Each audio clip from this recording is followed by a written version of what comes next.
Italienische Geschichten. Emilio.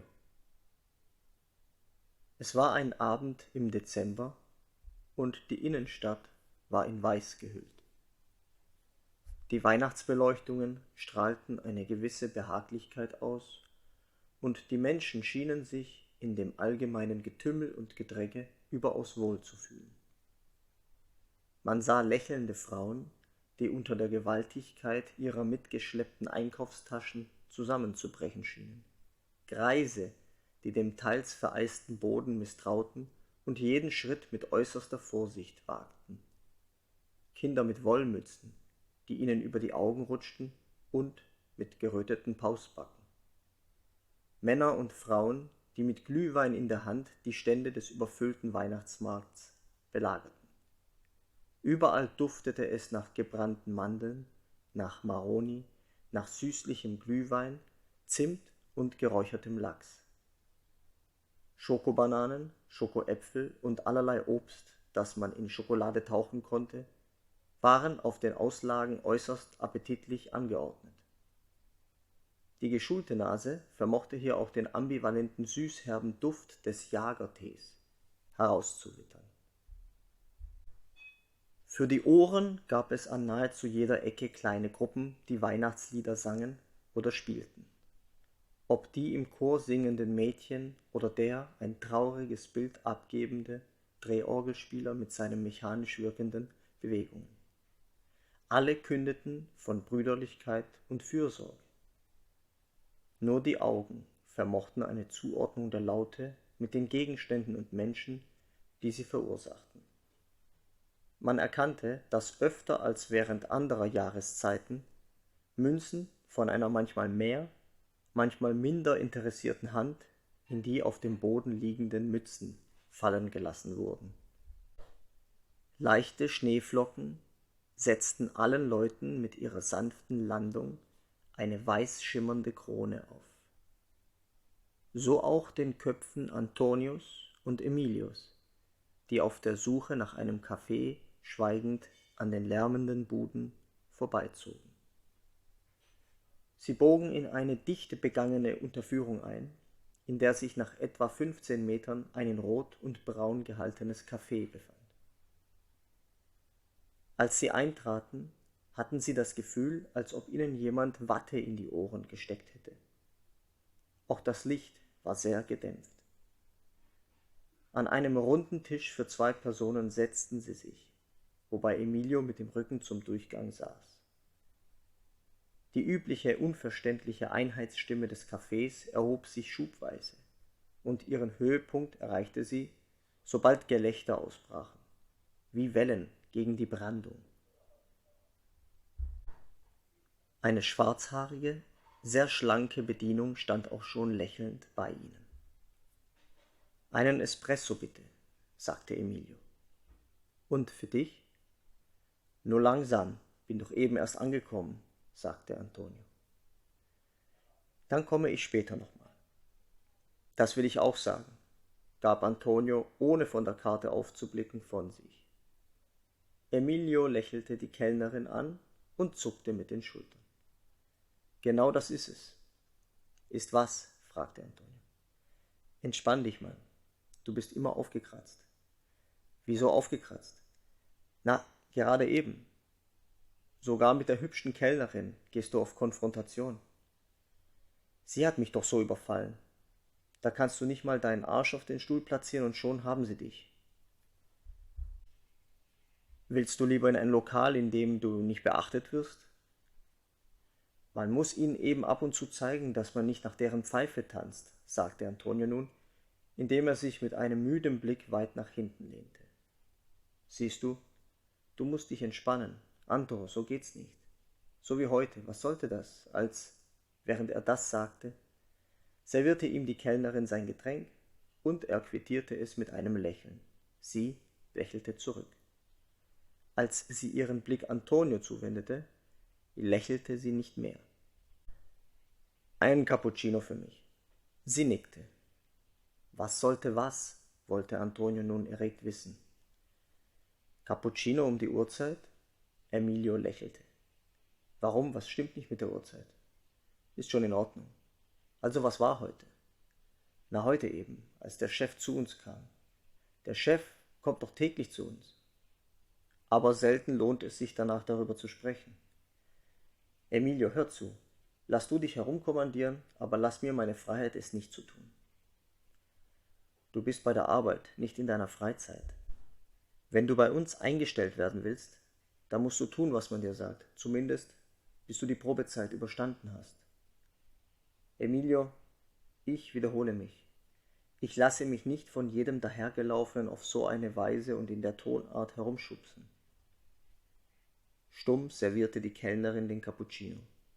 Stumm streute Antonio Zucker in die Tasse, rührte um und ließ den Cappuccino stehen.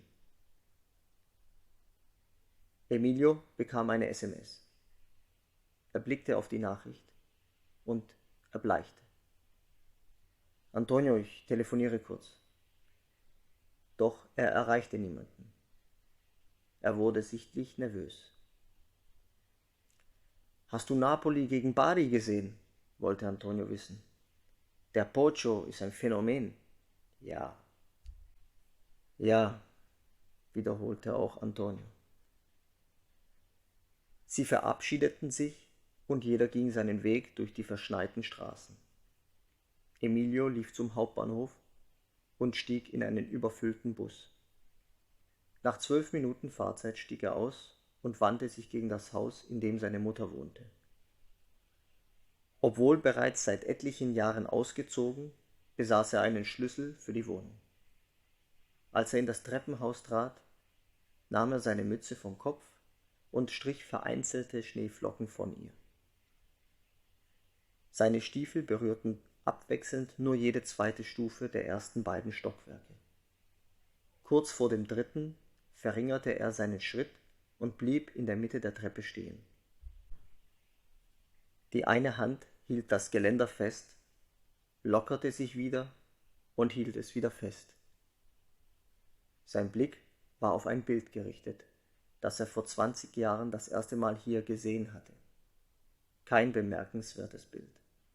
2 Hirten mit ihren Schafen in irgendeinem neapolitanischen Hinterland. Es war das Bild seiner Kindheit. Vor 20 Jahren schon reckten die fröhlichen Hirten ihre Stöcke in die Höhe, wobei der kleinere und bärtige seinen Filzhut vom Kopf genommen hatte. Vor sich her trieben sie die Schäflein, bis auf eines. Dieses eine Schaf war vom Weg abgekommen. Es war zurückgeblieben, zurück, wo die düsteren Wolken heraufgezogen waren. Das Gesicht des Tieres war zur Fratze verzogen. Es schrie. Stumm klagte es aus dem Bild heraus. Die anderen Schafe grasten hinter einem Hügel auf satter, von der Sonne geblendeter Wiese. Dieses Bild sah Emilio nun an. Das verängstigte Tier wurde auch nach 20 Jahren nicht erlöst. Die Angst bedeutete die Unendlichkeit. Zeit ist seither vergangen. Eine kurze Zeit für die Angst. Emilio starrte auf seine Schuhe. Die waren damals kürzer gewesen, dachte er. Damals, als er müde vom durch die Straßen streifen nach Hause wollte, in sein Zuhause. Er pfiff damals eine Melodie, an die er sich nicht mehr erinnerte. Aber er spürte sie. Sie war gegenwärtig, auf ewig mit diesem Augenblick vereint. Er drehte die Schlüssel im Schloss, einmal, zweimal. Die Tür stand offen. Das Licht war aus. Es roch stark nach erloschenen Zigaretten. Wo Mama wohl sei, fragte er sich. Sicher schlafe sie schon. Sacht schloss er die Tür und schlüpfte aus seinen verdreckten Turnschuhen und durchschritt still mit schmutzigen Socken den Flur. Vorbei an der Toilette, alles dunkel, kein Geräusch zu hören.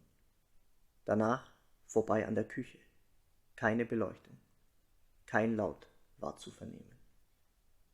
Er schaltete kein Licht an. Es war schließlich sein Zuhause. Er kannte jeden Winkel, sofern nichts verstellt worden war, wie so oft.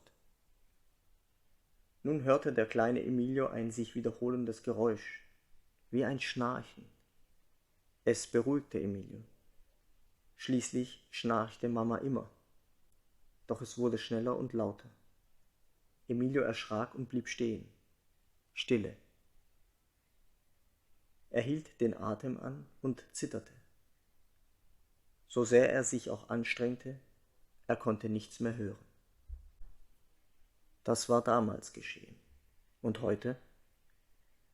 Es war genauso wie damals, nur dass er heute keine Turnschuhe auszog, sondern Winterstiefel. Doch jegliches Licht war aus, wie vor 20 Jahren. Auch der Geruch der Zigaretten lag in der stickigen Luft. Ebenso dieses Geräusch, das vermeintliche Schnarchen. Alles wiederholte sich. Emilio stand im Flur, den nun ein brauner, wertloser Teppich bedeckte. In dieser Situation befand er sich auch damals, in jener lang vergangenen Zeit, die schnell vergangen war, aber in seine Erinnerung einige untilgbare Zeilen geschrieben hatte. Er ballte die Faust. In seinen Augen sammelten sich Tränen. Die ganze Bitterkeit, ihretwegen, ist die Erbsünde doch mehr als ein Mythos? Wieso musste er sein ganzes Leben hindurch an den Verfehlungen seiner Mutter leiden? Der Emilio, der nun aus den Augen tränte, war der Emilio mit den einzelnen grauen und lichten Haaren. Der Emilio, der ihm wieder in den Sinn kam, hatte keine Tränen in den Augen und dessen Haar war schwarz und voll. Dieser Emilio, der damals auch in der Mitte des Flures stand, eilte zum Lichtschalter und stellte erschrocken fest, dass Mamas Hausschuhe verstreut im Wohnzimmer lagen, als hätte man sie ihr weggerissen. Verängstigt flüsterte der Junge: »Mama, Mama, wo bist du?« Vor der Schlafzimmertür blieb er stehen, unschlüssig und ängstlich. Plötzlich setzte das Geräusch wieder ein Schnarchen oder ein Ächzen. Der kleine Emilio verstand nicht. Auch der erwachsene Emilio stand nun vor der Schlafzimmertür. Das Licht hatte er nicht eingeschaltet. Doch dieser Emilio war nicht verängstigt. Er war wütend, und obwohl er zitterte, riss er die Tür auf und starrte in die Dunkelheit, die von einem erschreckten Schrei seiner Mutter durchschnitten wurde. »Wer ist da?« schrie sie. »Wer?« kreischte sie. Emilio antwortete nicht. Regungslos blickte er in die Finsternis. Sie schaltete die Nachttischlampe ein. »Emilio, um Gottes Willen, Emilio, was ist? Bist du verrückt geworden, mich so zu erschrecken? Ich hatte beinahe einen Infarkt.« »Es tut mir leid, ich weiß auch nicht. Du bist verrückt. Dein Kopf ist quer. Tut mir leid, gute Nacht. Gute Nacht. Mach verdammt nochmal die Tür zu, raus hier. Ich wollte doch nur eine Familie. Meine Familie.« Die Mutter hatte das Licht ausgeknipst. »Nur eine Familie«, wiederholte Emilio. »Was redest du da? Nicoletta. Nicoletta? Sie hat abgetrieben.« Und ohne die Reaktion seiner Mutter abzuwarten, brüllte er sie an. »Wusstest du es? Ich habe dir doch gesagt, dass du die Finger von ihr lassen solltest. Du hast es gewusst.« »Ja, habe ich. Sie ist meine Freundin, was erwartest du? Und ich, dein Sohn. Emilio, sie hat doch 2 Kinder und einen Mann. Sie hat ihn verlassen, meinetwegen, unseretwegen. Hör auf mit dem Quatsch, du bist doch verrückt.« Sie drehte sich nun weg und wickelte sich in ihre Decke ein. »Du kannst doch nicht einfach ihre Familie zerstören, egal wie zerrüttet sie ist. Sie hat ihren Mann und nicht dich, den Leuten die Familie kaputt machen. Was hast du dir dabei gedacht?« Emilio kamen die Tränen. Sie hat es mir verheimlicht. Sie hat mir die Schwangerschaft verheimlicht. Heute Abend habe ich von dieser Hure eine SMS bekommen. Eine SMS, in der sie mir schrieb, dass unser gemeinsames Kind abgetrieben ist. Das war alles. Ich konnte sie daraufhin nicht erreichen. Wo ist sie? Du musst es mir sagen. Ich sage dir gar nichts. Sie ist meine Freundin und du bist außer dir. Geh schlafen und mach endlich diese Tür zu. Emilio sagte nichts mehr. Jetzt fühlte er sich wie vor 20 Jahren, als ihm schon einmal die Familie zerstört wurde.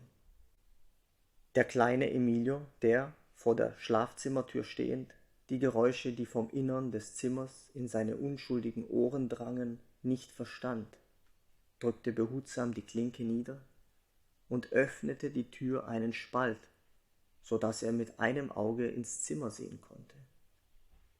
Was er sah, ließ ihn erschaudern. Magnetisch wurden seine Augen von einer Frau angezogen. Sie bewegte sich wie ein Tier und grunzte, eine Frau, die seine Mutter war. Und er sah einen behaarten Mann unter ihr, der still und mit zusammengekniffenen Lippen ganz rot war und schwitzte, einen Mann, der nicht sein Vater war. Es stank furchtbar, ähnlich dem Geruch aus der Umkleidekabine seiner Fußballmannschaft. Emilio fixierte voll Entsetzen die fleischigen Brüste seiner Mutter, die auf und ab schwankten, wie der Fremde sie in seine wurstigen Finger nahm und knetete. Seine Mutter, die vom jahrelangen Rauchen eine kratzige Stimme hatte, röchelte wie eine Hündin. Dann bemerkte ihn seine Mutter und ohne aufzuhören, schleuderte sie ein großes Kissen gegen die Tür, so dass diese krachend ins Schloss fiel. »Scher dich weg, du kleine Ratte«, schrie sie. Mit Tränen in den Augen sperrte sich der Junge in sein Zimmer. Nun wusste er, dass Papa nicht geschäftlich seit einem Monat in Italien weilte, sondern dass Papa nie wieder zurückkehren würde. Jetzt, 20 Jahre später, schloss er die Tür. Er betrat sein damaliges Kinderzimmer und betrachtete die alten, an der Wand hängenden Bilder aus der Kindheit. Wie der kleine Junge hatte der Erwachsene einen unwiederbringlichen Verlust erlitten. Er war machtlos, wie ehemals. Als sein Vater die Wohnung verließ, sich die Verantwortung einfach abstreifte und nach Italien zurückkehrte, ebenso wie heute. Als die einst geliebte Nicoletta das gemeinsame Kind tötete, um der Verantwortung zu entgehen.